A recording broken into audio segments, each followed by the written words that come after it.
Los sacramentos son signos sensibles y eficaces de la gracia. El Señor ha querido que para cada época de nuestra vida haya un sacramento. Acaba de nacer el niño en la familia y hay un sacramento para el bautismo. Más tarde viene su primera confesión, su primera comunión, también para toda la familia. Los que desean unir sus vidas para siempre van a pedir la bendición de Dios en el sacramento del matrimonio. El que ha sido llamado a la vida sacerdotal, un sacramento por medio del cual el Señor le da la fuerza del Espíritu Santo para cumplir esa misión. Cuando alguien está enfermo, hay un sacramento especial del Señor para ayudarle, fortalecerlo para su sanación o para la despedida de este mundo, que vaya como un templo de Dios. Cuando el joven deja la adolescencia, comienza ya esa nueva etapa de su vida, hay un sacramento también para él. Hermanos, una familia que le da importancia a los sacramentos va a ser una familia fortalecida. Yo a veces pregunto a los jóvenes que se van a confirmar cuál es el día de su cumpleaños. Por supuesto, todos lo saben. Inmediatamente les pregunto cuál es el día de su bautismo. No lo saben. 1 o 2 entre 100. Y eso indica que se le da importancia muy poca al bautismo. Los papás no les platicaron de su bautismo, ni siquiera saben a veces en qué iglesia fueron bautizados. Entonces se pasó como algo de costumbre, y no, el bautismo es algo muy esencial para la persona. Ese niño en ese momento comienza a ser templo del Espíritu Santo, hijo de Dios, miembro de la iglesia que fundó Jesús. Por eso, el bautismo no es algo de tradición, de costumbre, un pretexto para hacer una fiesta familiar, sino es algo muy serio. Y por eso los papás, cuando van a la ceremonia del bautismo, están muy atentos para rezar por su hijo, por su hija. Muchos en lo que se fijan es en que les tomen la fotografía, que estén las cosas externas. No, lo esencial por el hijo. Sobre todo, este es un momento de mucho compromiso. Al papá y la mamá se le entrega una candela encendida, símbolo del regalo del don de la fe, que como una semilla se entrega al niño o a la niña. Y el papá y la mamá toman la candela como compromiso de que van a cuidar de que no se le apague la luz de la fe con su palabra, su enseñanza y sobre todo con su ejemplo. Y es el momento del gran compromiso en que ellos se comprometen ante Dios a cuidar de la educación cristiana de su hijo. No se trata de un rito nada más, es un compromiso muy serio. La educación cristiana, según dice el Concilio Vaticano II, debe darse en primer lugar por los papás. No es la iglesia ni la señorita de la doctrina, son los papás los primeros formadores en la fe de su hijo. Los padrinos, por ejemplo, no son los amigos de trago del papá para que una nueva relación social, no. Padrino en el sentido del bautismo son padres espirituales para acompañar al papá y mamá del niño en su vida religiosa, para ayudarlos a cumplir con sus deberes cristianos, más tarde con el niño también, para ayudar en la educación cristiana. No se trata de un regalo, no se trata de una conexión de tipo social, sino se trata de algo puramente espiritual. Qué mal hacen las familias que celebran con una fiesta pagana el bautismo. Acaban de estar en la iglesia y prometieron educar a su hijo en la fe, en la religión, y resulta una fiesta pagana. Si el niño se diera cuenta lo que prometieron sus papás y lo que están haciendo, afortunadamente no se da cuenta, pero hay que limpiar todo esto que muchas veces viene a contaminar un sacramento. Sacramento, lo dice la palabra, es algo sagrado. Así es que hay que darle importancia. San Francisco de Sales muchas veces iba al lugar donde había sido bautizado y se quedaba dando gracias a Dios. Es que piensen que ese momento para nosotros es importantísimo. Fuimos hechos hijos de Dios, templos del Espíritu Santo, miembros de la Iglesia, un nacimiento de tipo espiritual, un gran regalo de Dios. Ni uso de razón teníamos y ya nos dieron ese regalo. Así como Juan Bautista ya recibió este regalo del Espíritu Santo en el seno materno. ¡Qué gracia tan grande del Señor! Si ustedes a algunos niños le preguntaran qué se necesita para una primera comunión, la niña diría un vestidito blanco y la candela. Y el niño diría el vestidito azul y la candela. Para ellos la candela y el vestido y el pastel, esos son lo esencial para la primera comunión. Hermanos, hay que ayudar a los niños. Su primera comunión, qué momento tan especial para un niño. La primera vez que va a recibir el cuerpo de Cristo. No pretendamos que Él entienda todo, pero sí que sobre todo de parte de los papás lo preparen con devoción, lo preparen con cariño, que le den importancia no al vestido, a la candela, al pastel, sino lo que significa. El niño no va a comprender del todo, como no comprende cuando va a kinder o a primer grado qué significa el estudio, pero ya comienza. Y sobre todo que el niño vea que su papá comulga, que su mamá comulga. Una esposa me contaba que cuando estaban preparando a su hija, la hija le dice al papá: papá, ¿y tú cuándo vas a hacer la primera comunión? Porque nunca te he visto comulgar. ¡Qué vergüenza para el papá! O sea, muchas veces se manda a los niños a la primera comunión, pero esto debe ser precedido del ejemplo, de ver a su papá, a su mamá, que comulgan, que le dan importancia a la Eucaristía. ¿Cómo cuesta llevar a los hijos jóvenes a la iglesia para la misa? Son jóvenes y no le dan importancia. Y hay que hacer una presión amorosa, no dejarlo. No me nace. Aquí no se habla de nacer. Aquí es una obligación. No se trata de imponer a la fuerza, sino dialogar previamente. ¿Qué es el día del Señor? ¿Qué significa que nosotros debemos recibir la bendición del Señor? La necesitamos. Nuestra familia no se puede quedar sin la bendición. Eso hay que dialogarlo antes para no estar peleando después antes de ir a la misa. Y qué oportunidad tan bella de la Eucaristía para una familia. En primer lugar, un momento de purificación, acto penitencial en la misa. Purificación de las cosas malas de la semana para la familia. Luego, la carta que el Señor envía a todos. San Jerónimo decía que la Biblia es una carta de Dios. Y la familia atenta a cada uno, el Espíritu Santo le lleva la partecita que Dios le envía ese domingo. Y por medio de la palabra se va calentando el corazón, como el corazón de los discípulos de Emaús, y se van preparando. Y viene el ofertorio, y la familia que da su aportación para la iglesia que los está sirviendo, ofrece algo, no simbólicamente. Y luego va a venir el acto de comulgar, comerse espiritualmente a Jesús, en todo el sentido de la palabra. Coman, este es mi cuerpo. Beban, esta es mi sangre. Y hacer ver en la familia que eso solo por la fe, y que cada vez deben ver la devoción de su papá y su mamá. La religión debe mamarse en la casa, en el hogar. Qué mejor que ahí. Y qué oportunidad tan grande en la Eucaristía, cuando antes de la comunión el sacerdote dice: démonos fraternalmente la paz.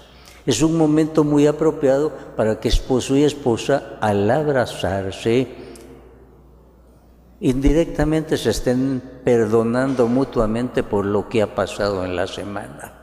Indirectamente están diciendo te perdono, pido perdón, te doy perdón. Eso es muy importante. Los hermanos, los papás. Bello ver una familia en una misma banca el día domingo. Qué bendición tan grande. ¿Cómo les va a faltar ese día?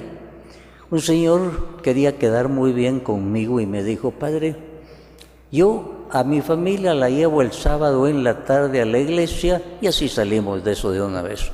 A mí me cayó tan mal eso de salir de eso. Además, eso de ir a la misa el sábado es solo por una emergencia, porque la misa del día domingo es muy distinta en su estructura, en la comunidad de todas las demás, se le da una importancia muy grande. Solo por caso de emergencia uno va en la tarde o en la noche del sábado, pero no para salir de eso, debe ser una alegría. Qué alegría cuando me dijeron, vamos a la casa del Señor. Es muy importante esto. También, cuando llega el momento de la primera confesión del niño, propiamente la confesión la hace la mamá. Conoce más al niño y él le debe soplar qué cositas debe decir y cómo las debe decir para que no haya escrúpulos, que haya sencillez, que haya alegría de sacar algo malo, y así él va aprendiendo. Capítulo 32 del Salmo 32. David cuenta qué le pasaba a él cuando estaba en pecado. Decía, sentía que tu mano pesaba sobre mí. Me sentía como flor marchita en el desierto. Pero te confesé mi pecado y entonces vinieron gritos de liberación. A toda familia se le mete la serpiente del pecado. Y con el pecado viene el conflicto porque se va la bendición de Dios. Qué mal le fue a la primera familia cuando se les metió la serpiente del pecado a Adán y Eva. Miedo, huir de Dios y esconder. Pero el Señor les dio la oportunidad de reconocer su pecado.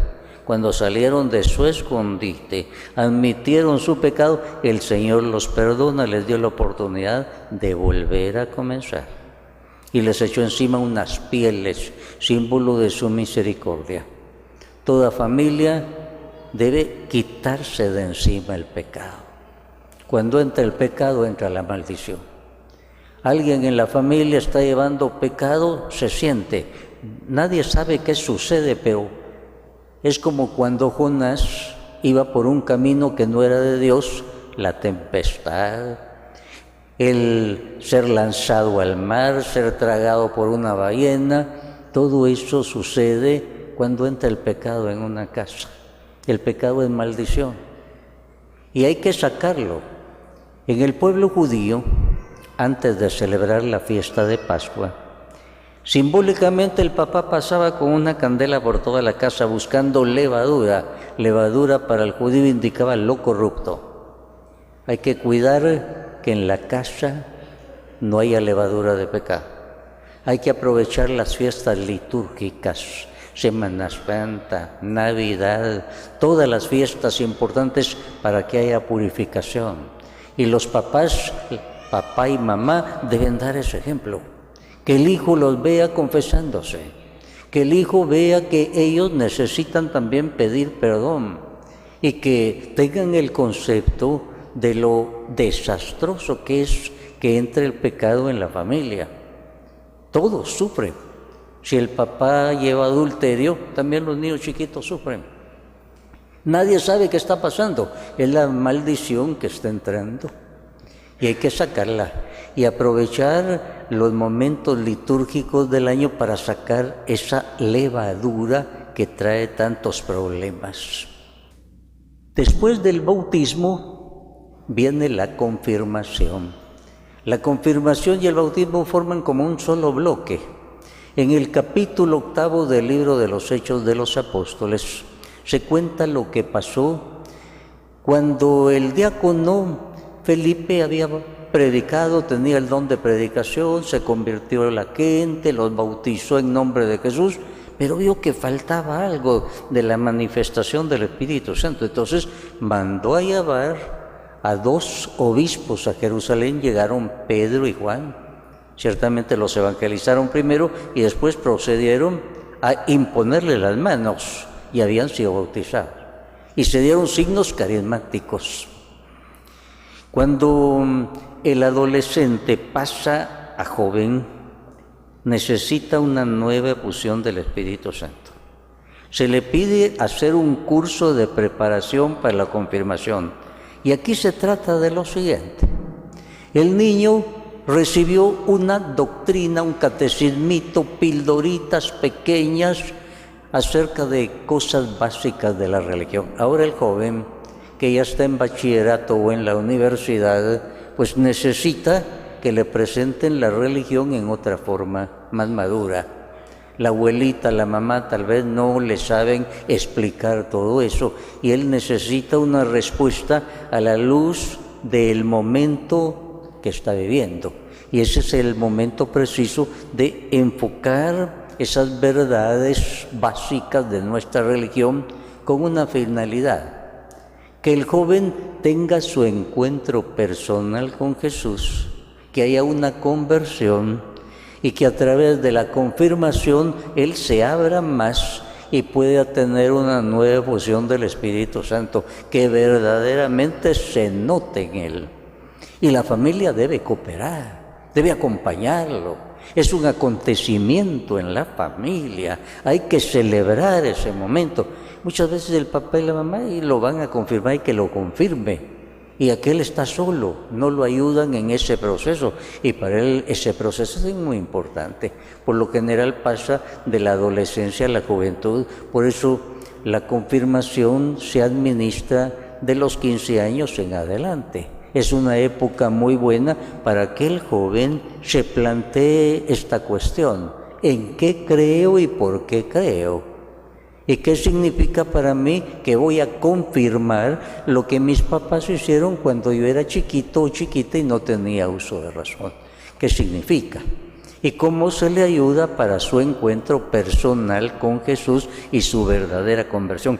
Este es un momento muy importante de la vida del joven y hay que acompañarlo. Toda la familia debe acompañarlo. A veces el papá ni llega a la ceremonia, como que fuera algo, pero en cambio, si se va a graduar, ahí sí está, porque eso indica dinero, posición social. Aquí es algo espiritual, ni siquiera van. Hermanos, es algo muy importante para los jóvenes. El sacramento del matrimonio, para aquella etapa en que hombre y mujer quieren unirse para siempre. En el libro del Génesis el Señor dice, no está bien que el hombre esté solo, le voy a hacer una ayuda adecuada. Los une a los dos por medio de una bendición, lo primero que hace. El sacramento del matrimonio es eso, repetir esa escena bíblica. El sacramento, la gracia necesaria para que puedan vivir como cristianos. Pero para recibir un sacramento, en primer lugar hay que ir en gracia de Dios y hay que tener fe. Y muchas veces eso no pasa. Ni siquiera se han confesado. A veces él llega después de una despedida de soltero, en que han hecho de todo, y llega y aparece. Y si una persona está en pecado grave, hay una ceremonia, pero la gracia no le llega. Dios es tan bueno que retiene esa gracia. La tiene ahí guardada para cuando la persona se convierta y pueda tomarla con la mano de la fe. A muchos es posible que les haya pasado ahí, llegaron en pecado, no tenían fe, hubo una ceremonia religiosa pero sacramentos no. Y entonces, ¿qué debe hacer esa persona? Deben renovar espiritualmente, repetir no, porque el sacramento del matrimonio no se repite, imprime carácter una vez para siempre. Una vez que ya se hizo, ahí está para siempre. Pero esposo y esposa que saben cuál es su situación espiritual con la cual llegaron al sacramento, pueden aprovechar, por ejemplo, una misa de casamiento a la cual los invitan y los dos, mientras los novios están haciendo sus promesas, su profesión, ellos espiritualmente deben volverlo. Y pienso yo que deben repetirlo varias veces en su vida. Aprovechar esas misas de casamiento no como un aburrimiento, a ver a qué horas termina eso, sino renovar lo que ustedes hicieron.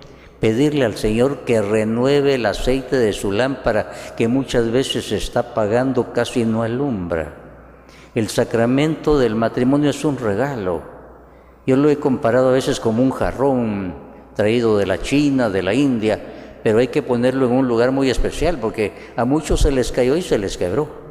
Estamos viviendo en la sociedad del divorcio y entonces hay que cuidar mucho ese matrimonio con la oración, con el perdón, la amabilidad. ¿Cómo hay que cuidar ese regalo? Los casaron, pero ¿cómo se descuidan muchas veces? Muchas veces ya viven ya no como esposo y esposa, sino como compañeros, así como usted tiene compañeros y compañeras en el trabajo y todos los días por necesidad deben unirse y trabajar juntos, pero ya no se aman como antes. Se les ha ido secando la plantita, el regalo que el Señor les regaló y hay que estarlo regando. ¿Y qué mejor regalo que los sacramentos, sobre todo confesión, comunión? La comunión es muy sanadora, la Eucaristía, el momento más sanador de la semana, aprovecharlo, aprovechar también de todas las cosas para saber pedir perdón, para perdonarse, para cuidar la plantita si no se va secando. La familia es un semillero para los sacerdotes y religiosos o religiosas. Muchas veces de la familia el Señor invita a algún hijo y los padres deben cooperar. Y son muchos los padres en que niegan a su hijo y le hacen imposible eso. Fíjense que ellos no son dueños de sus hijos, los hijos son de Dios. Ellos son como administradores. El Señor se los ha prestado un tiempo. Deberían alegrarse, deberían animarlo. Lo mismo que el orden sacerdotal es algo muy especial en la iglesia. En el Antiguo Testamento, a todos el Señor les dijo, ustedes son un pueblo de sacerdotes, es decir, un pueblo religioso, un pueblo que ofrece sacrificios al Señor, oraciones, pero instituyó la tribu de los levitas para que fueran especies seminaristas y de ahí salían los sacerdotes. Solo ellos nada más para cuidar del culto, del templo, del tabernáculo, de la predicación. También en el Nuevo Testamento, en la última cena, el Señor se consagró el pan, el vino, y después a los que estaban ahí, los sacerdotes les dijo, hagan esto en memoria mía. Y les dio esa orden. Y más tarde, el día de la resurrección, a esos sacerdotes que él acaba de consagrar y que le habían fallado, ahora los perdona, les entrega su sangre preciosa, significada en sus llagas de las manos, del costado, y les dice a quienes sopla sobre ellos primero el Espíritu Santo, les dice a quienes ustedes perdonen los pecados, les van a ser perdonados, y a quienes no se los perdone, les van a quedar sin perdonar. Hermanos, no hay que pretender que el sacerdote sea un ángel impecable, es un hombre como todos los demás. Le dijo sí al Señor y está haciendo lo posible por servir a la iglesia, y entonces no hay que pretender que tenga que ser San Francisco de Asís necesariamente, que sea un ángel, y entonces hay que ayudarlo también. Se lee que en una batalla del pueblo de Israel, Moisés se fue hasta el monte y estaba con los brazos levantados, y mientras tenía los brazos levantados, el pueblo de Israel ganaba la batalla. Cuando por el cansancio se le venían abajo los brazos, comenzaba a perder el pueblo. Entendieron todos el poder de la oración, entonces sentaron a Moisés en una piedra y de un lado su hermano Aarón le sostenía una mano y del otro lado el paje Ur. Los fieles así son para sostener las manos del sacerdote que le toca estar allá en lo alto, cuidando de su iglesia.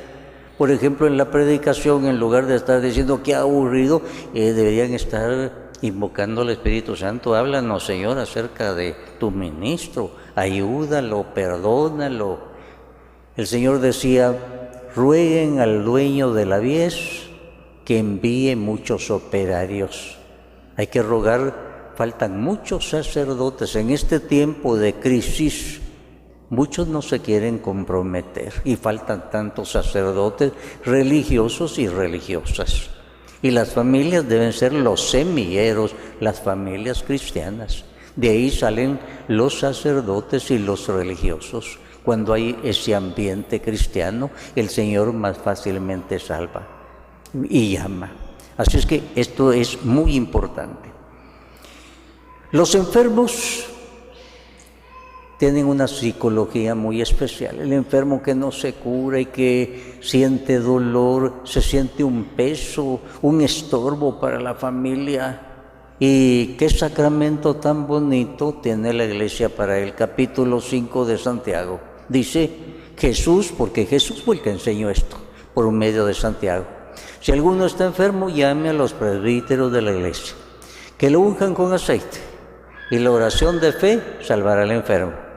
El Señor lo restaurará, y si hubiere cometido pecado, le serán perdonados. A veces cuando el sacerdote llega a la casa para la unción de los enfermos, todos salen corriendo y se van a un cuarto a fumar, a platicar y dejan ahí. Es el momento de la oración comunitaria. La unción de los enfermos es una oración comunitaria.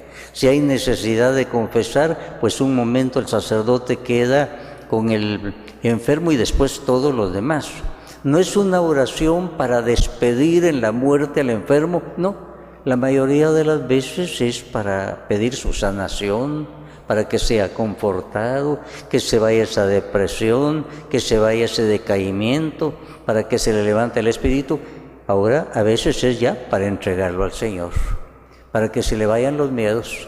El espíritu del mal, diablo quiere decir acusador, aprovecha ese momento para recordar todo el pasado malo, poner miedo, quitar la fe, y ahí está la comunidad orando por el enfermo. No solo el sacerdote que llegó, sino todos los días la comunidad que ora por él, su familia, que le hace ver que no es un estorbo, que están con él, que lo están animando. Así es que este sacramento es muy importante. Hay que quitar esas ideas tan tontas. No llamen al Padre porque se va a asustar el enfermo. Mejor que se vaya asustado, pero en gracia de Dios.